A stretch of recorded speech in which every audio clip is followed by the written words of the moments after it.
Greetings, all my wonderful students. Hope you guys are having a great day today.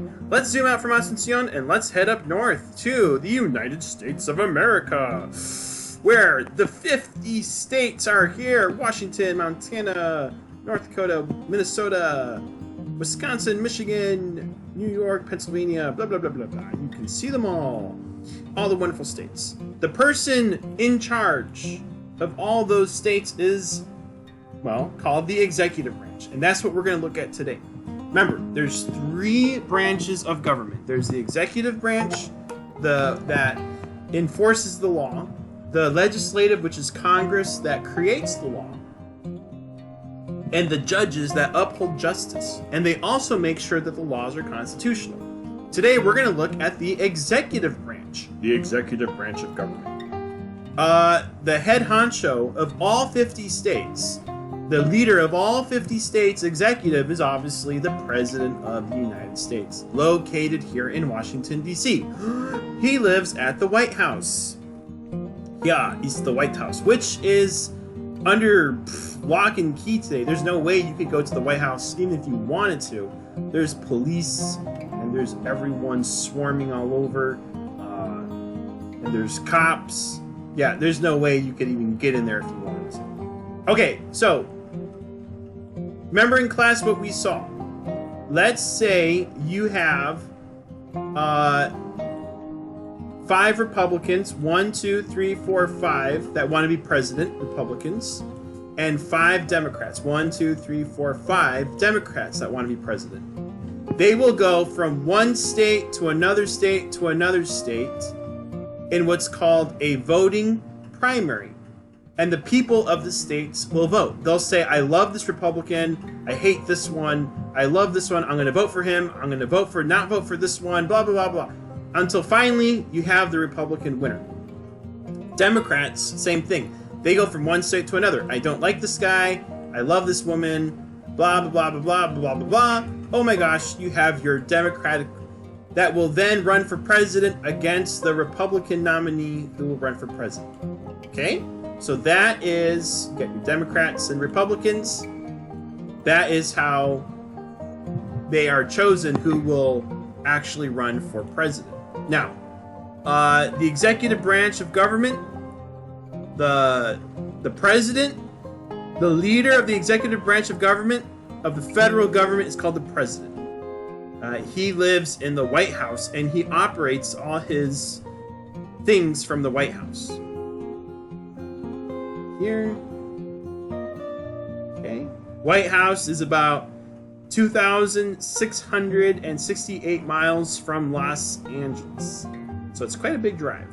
Take you 38 hours nonstop driving from one to another. Okay. Responsibilities. Carrying out the laws of the land is the primary responsibility of the president. He gets his power from Article 2 of the Constitution. Okay? Trump is the 45th president of the United States. Now it's obviously Joe Biden is the 46th president. Trump has all these beautiful towers. You can go see how cool, how beautiful they are. Trump is a Republican. There are 2 major political parties in the United States, Republican and Democrat. Mike Pence was the vice president. Now it is Kamala Harris. If Trump dies, Vice President Kamala Harris will take presidency. The president is the chief diplomat of the nation. This term refers to a person whose work is to manage relationships between two or more nations. The president appoints ambassadors. The president appoints ambassadors to other nations to act as diplomats. Lee McKinley was sworn in as ambassador to Paraguay in 2018. I wonder who it is now, because Joe Biden swore in a new person.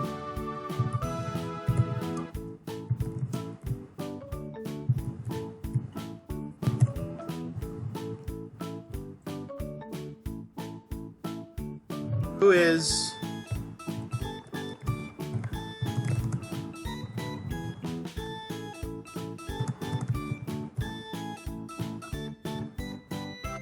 Joseph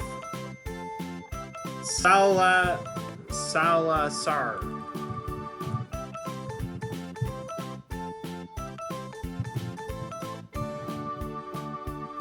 Let's see what he looks like. There you go. Joseph Salazar, appointed by Joe Biden. Okay. These are now all old. The president is also the chief legislator. If Congress, the legislative branch, wants to pass a law, it has to go to the president to either sign it into law, or if the president doesn't like it, he vetoes it, which means it will not become law. Then Congress can vote to get a 66% majority to override the president, but that hardly happens. The president creates a budget for the entire nation. And Congress has to approve and look at this budget. Many smaller nations around the world look up to the president for leadership. The president has a very important role to play. The president is commander-in-chief of our nation, of my nation. Commander, president has the legal authority to defend America through the world. And he's given 48 hours of military use. So if the president hears that some nation is planning to attack America, he can go 48 hours and destroy that threat. After the 48 hours, he's got to inform the leaders of Congress, and then Congress can do a secret 60 days more of military action. And then if they need more time, they can extend it to another 60 days. Okay?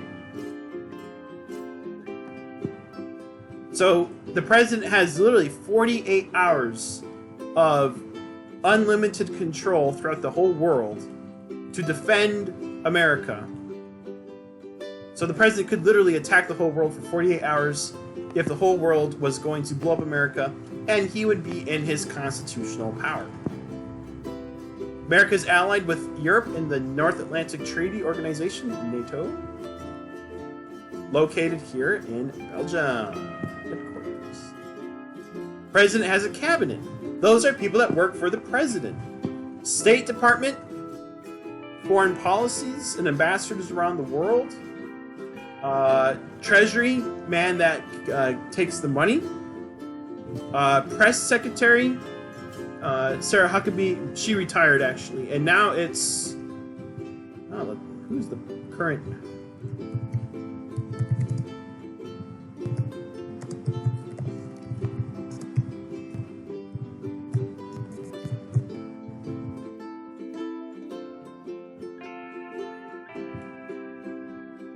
It's her. Karen Jean-Pierre. That's her right there. Okay, very good. Okay, these people help the president, and they manage things like TSA, the Joint Chiefs. The president is in charge of the FBI, the CIA, the Marines, the Army, the Air Force, the Coast Guard, the Navy. He's in charge of everything. Every 4 years on Tuesday, following the first Monday in November, the people elect a president. There are 4 constitutional amendments about who can vote. Citizens 18 years or older. And you have to be 18 years or older to vote. President serves a 4-year term. Okay, now, the people in charge of individual states, they're not called presidents of, the president of Michigan, the president of Pennsylvania, the president of Ohio. No, they're called governors. Governors. Scott Walker was the governor of Wisconsin when I lived there back in 2018. The capital of Wisconsin, obviously, is Washington, D.C. But Wisconsin manages its own court cases, Wisconsin manages its own laws, and Wisconsin manages its own executive branch in Madison.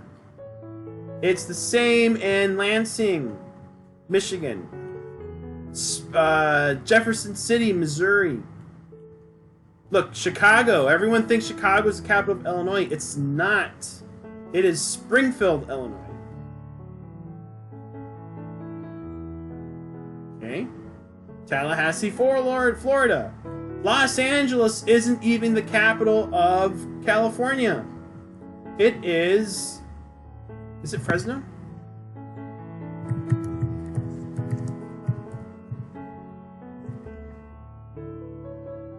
I'm sorry. Sacramento. Sacramento. There's Los Angeles. I don't even know where Sacramento... Oh, there's Sacramento. Okay. I'm not going to make my screen any bigger. Let's see. Let's go to Los Angeles, shall we?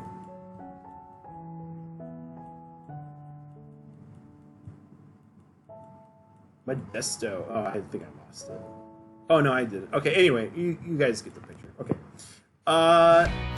These are some governors of Illinois, governors of Missouri. Barry Brown was California. Sarah Palin was the governor of Alaska.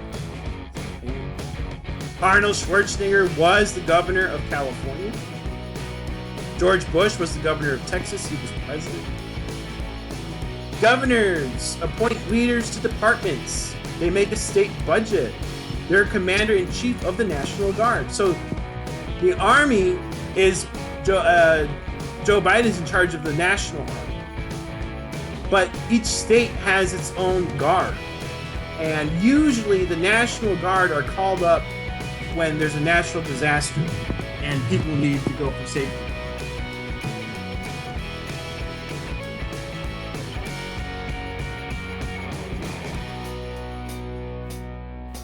So they can get called up for safety. And also, a governor has the power to pardon someone that's committed a crime. A governor can pardon someone. You've been pardoned.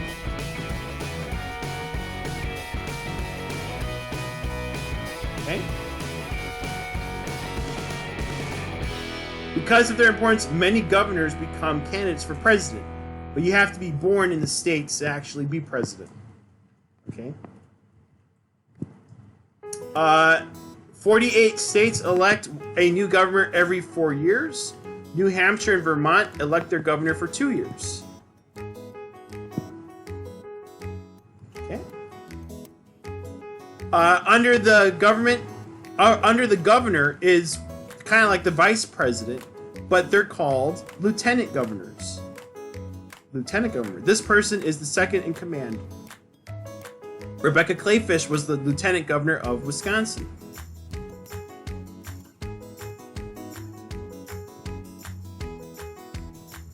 Hi, I'm Rebecca Clayfish. You might remember me as a watchdog reporter. Now I'm running for lieutenant governor, and here's where I stand.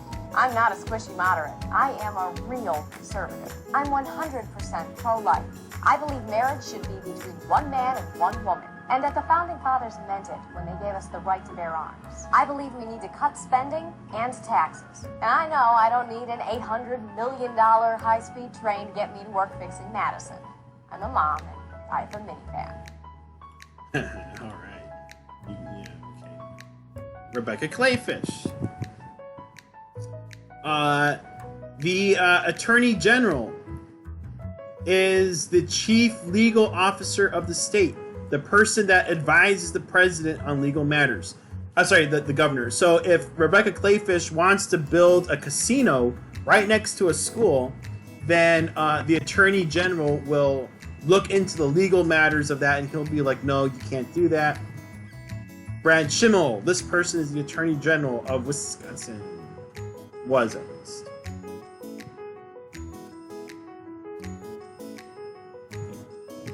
Very good.